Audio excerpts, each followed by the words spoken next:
Hello, everybody. I'm Robin Vogel, and I am your host for Goddess Rising to the Summit. And today is what I keep saying because we're all meeting today. But in this moment, I am very excited to be with my friend and colleague, Nina Manolson. Welcome, Nina. Thank you for being here. Thank you, Robin. Delight. Yeah. So before we started, I asked Nina to tell me a few amazing things about herself. And there's one story I haven't heard before, which is how she got lost in the Himalayas. And I look forward to hearing that at some point. But I asked her if she used her divine wisdom and guidance and intuition to find her way out. And I do believe that's part of the story. The other piece that Nina shared is that she's been working with women on ending the war with their bodies. She's been working on herself since she was 9 years old, when that relationship between herself and body got severed, reclaiming herself, which I have definitely been witnessing a lot of over many years, and working with women for 30 years on repairing their relationship. And I'm so happy to have you here because we have a variety of speakers in this summit and online conversation, and you are our guest expert on body, peace, and ending war, which is, oh my gosh, so, every woman, right, has struggled or is struggling with judgment of their bodies. And I love what you said, and we'll get into it more, but how can we access our inner goddess, our inner wisdom, and our divine feminine, which this online conversation is about, when we are at war with our bodies? It's like impossible. So let's start there. Let's hear a little bit about you and move into that. Well, piece. What you're talking about right there around how do we have a connection with our deep inner wisdom, right? Our goddess, when we're shut down to our body.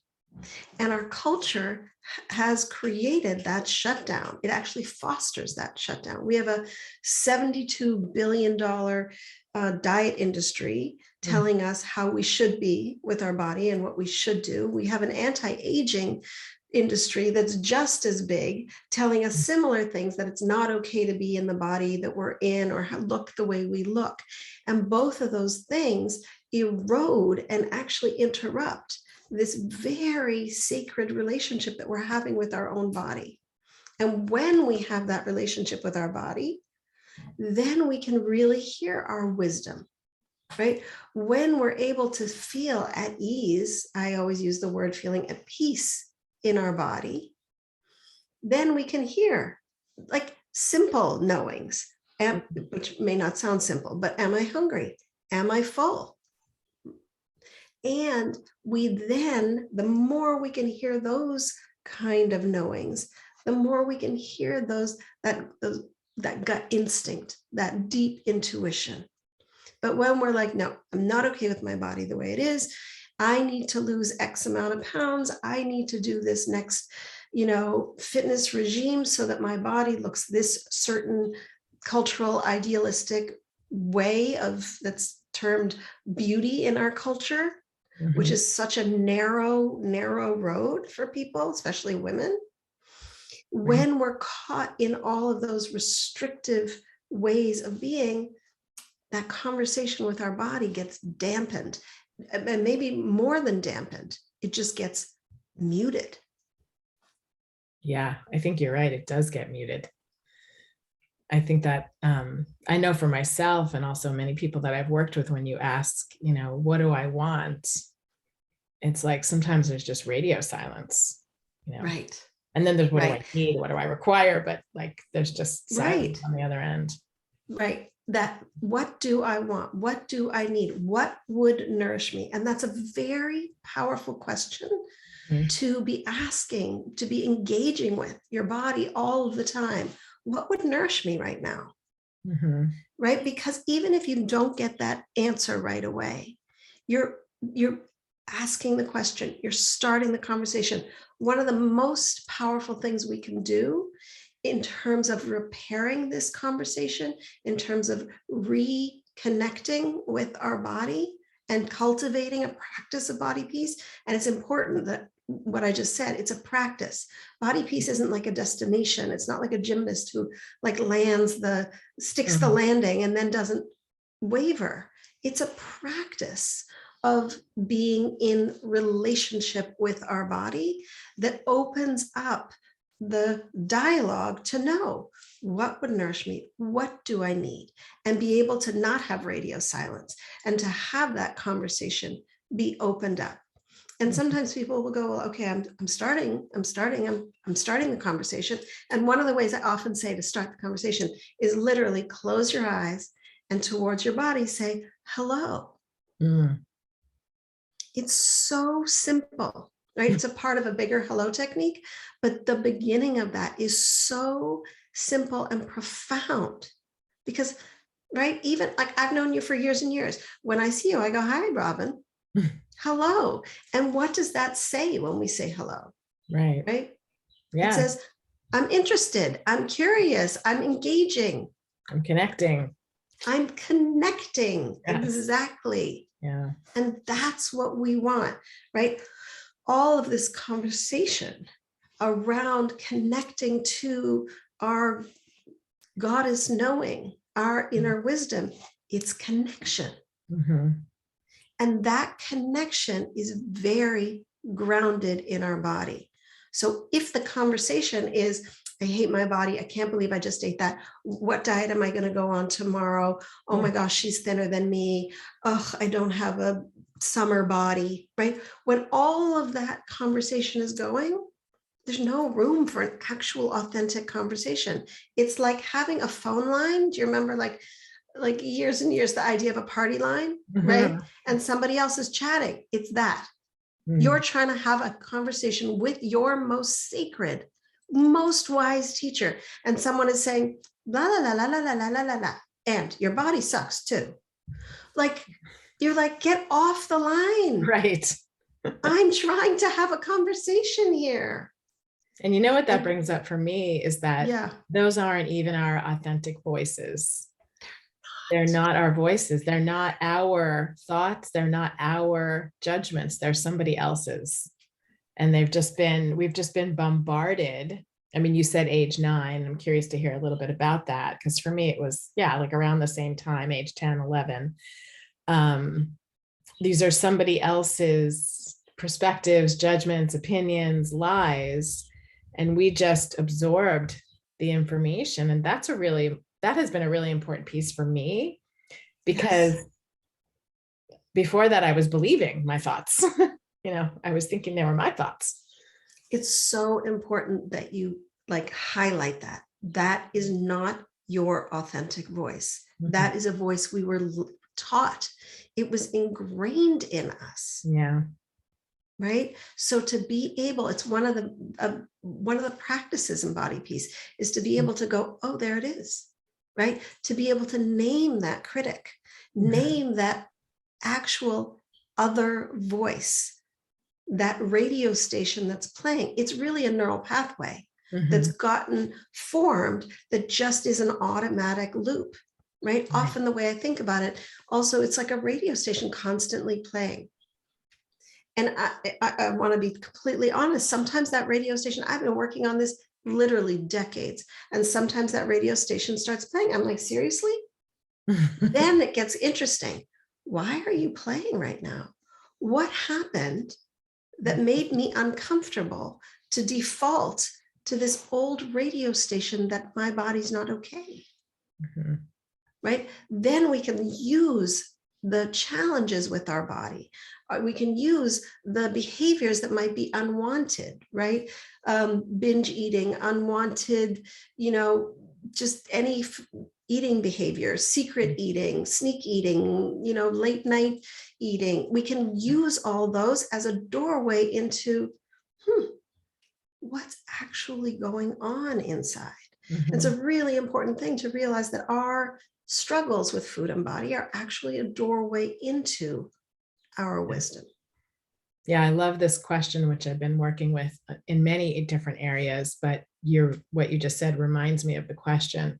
If I weren't entertaining these thoughts or what's playing on this radio station, using your metaphor, what would I be aware of? if I weren't distracted by thoughts like this, judgment or whatever it is, or behavior, what would I be aware of? Which brings me back to myself and makes me curious, like you're saying, about what's happening. Yeah. Yeah. There's I spent years in therapy answering the question from my therapist, a very wise woman who always said, so if you weren't feeling fat, what would you be feeling? Right, exactly. Because I'd walk Same in and question. flop down and be like, I feel fat. Right. She was like, uh-huh. And if you weren't feeling fat, right, what else is Yeah. there? When that Yeah. radio station is playing, it's playing really as a default setting. Mm-hmm. But there's something else going on. There's a wisdom in our feelings, in our needs, in our desires, in our anger, in our sadness, in our grief. Yeah. But when we're making our body the fall guy all the time, right? Oh, it's my body, right? I feel out of control. The world is really wild. I feel so out of control. Let me go on a diet. Then I'll be in control. When we make our body the fall guy, we're missing out on the wisdom here. Mm-hmm. Right. Yeah, that's really true. It becomes a default, it becomes a distractor.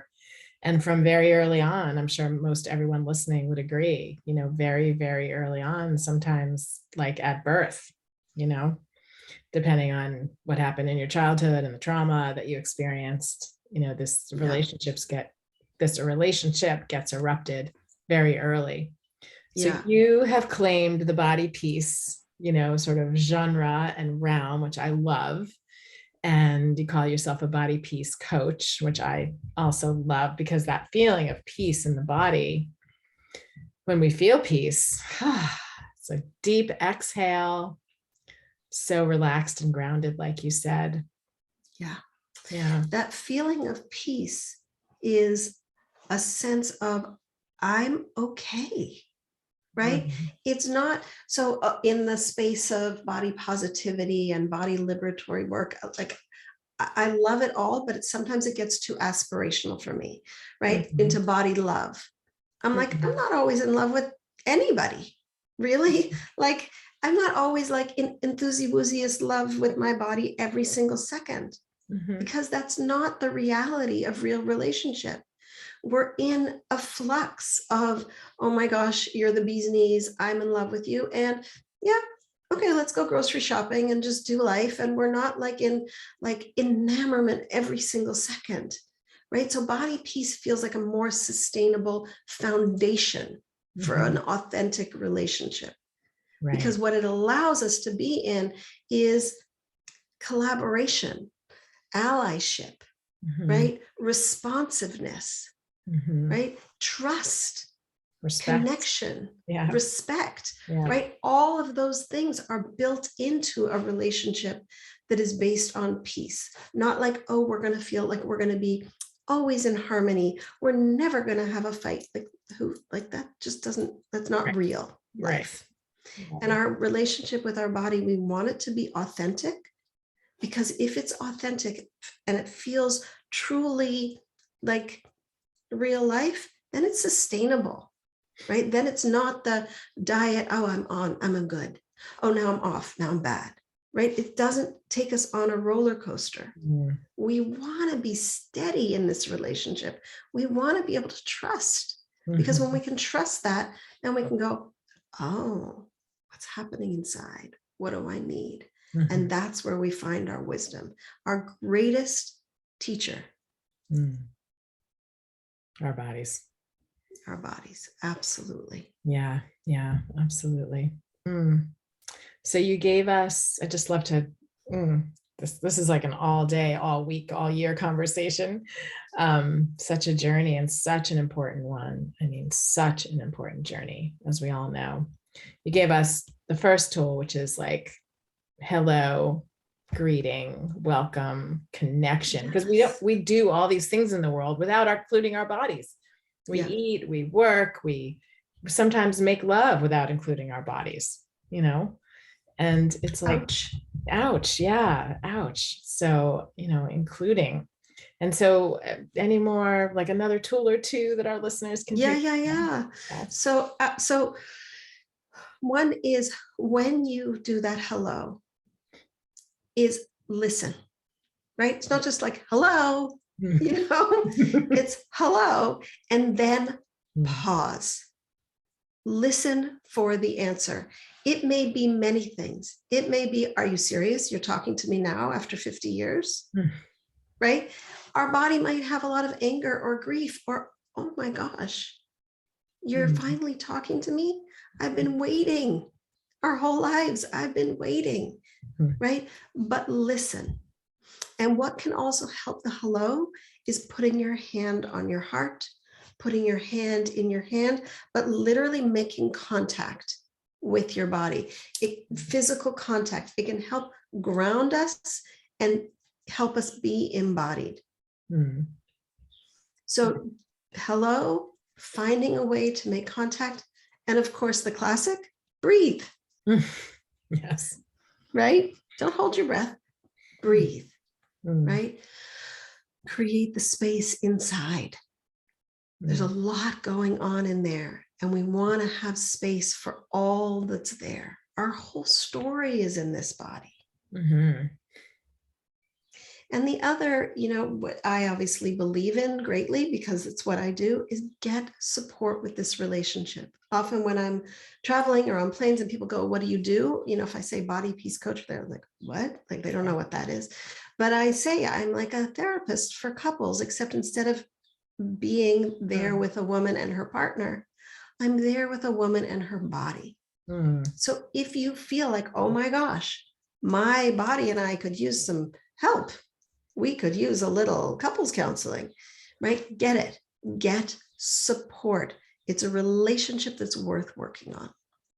I love that.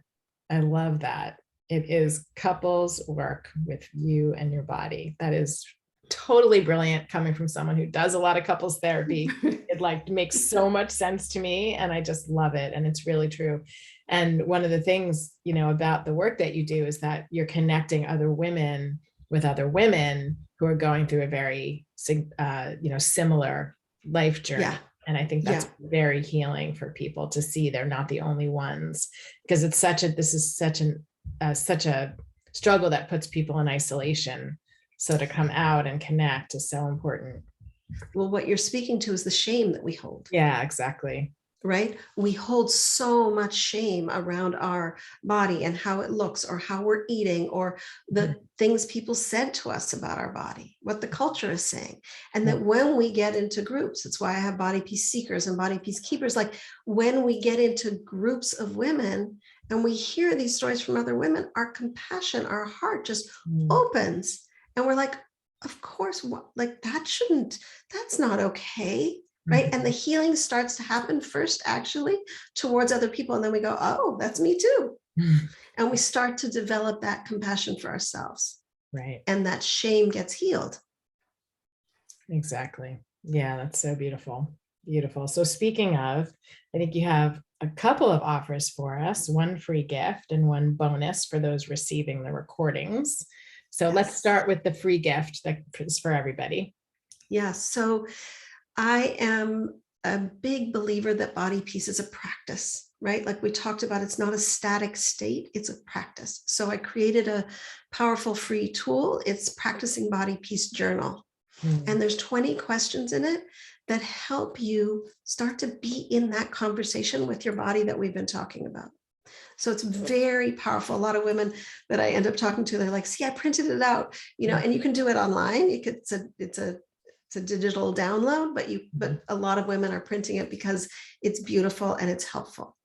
So I highly recommend picking up the Practicing Body Peace Journal.